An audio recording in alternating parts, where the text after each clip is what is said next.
para nesh kemi shumë material. Do të përpiqem që do të shkurtojmë ajo që la është ma e nevojshme për me dit nga ne. Dhe dhe të ndërsh, Ibn Qayyim thot, imani përbot nga dy pjesë. Pjesa e mbrëmshëm dhe pjesa e jashtë. E pasi që normal se njani prej neve thot, po kone pejgamberit Allahu ta që shtu ja kanë sjalu, ledhe të ndërshëm, kone pejgamberit Allahu s'kishin problem ato me këto çështje, dini pse? Për shkak se dritën e sinit e kishin të shëndosh. I mungon të vetëm drita që të shiqon rrugë, ndërsa ne për fat të keq, ndërsa Allahu më në skaj e kemi, amo kemi problem me sinin tonë. Na i kanë dëmtu sinit gjdo sistem që ka kalu para nesh.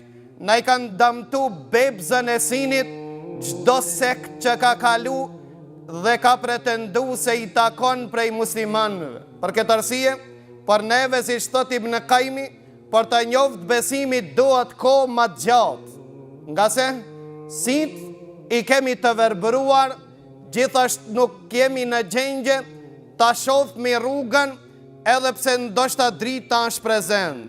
Për këtë arsye do të përpiq që t'i shërojmë bebzat e sinit të zemrës, që ta shohmi besimin në atë formë dhe në atë mënyrë si që Allahu e dashti prej neve. Pra thamë se pjesa e mbrëmshëm është organi kryesor zemra. Para atë pejgamberi Allahu t'i kushton të rëndësi të madhe zemrës. Dhe thonë të pejgamberi Allahu, është një organ brendësin e trupit të njeriut, nëse arrin dënjani nga ju, ta përmison këtë organ, mos këtë dertë se e ka përmisu të gjithë jetën e ti, jo është përmisu gjdo gjimtyr e ti. Nëse prishet këtë organ, është prish dësen.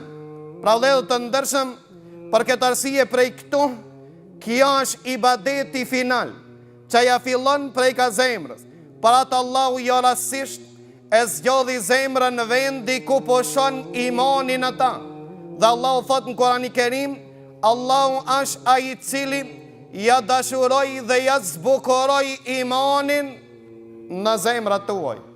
Allahu është ai i cili e zgjodhi që të pushon imanin në zemër. Nga se ai që arrit të përmison zemrën, si do të përmison?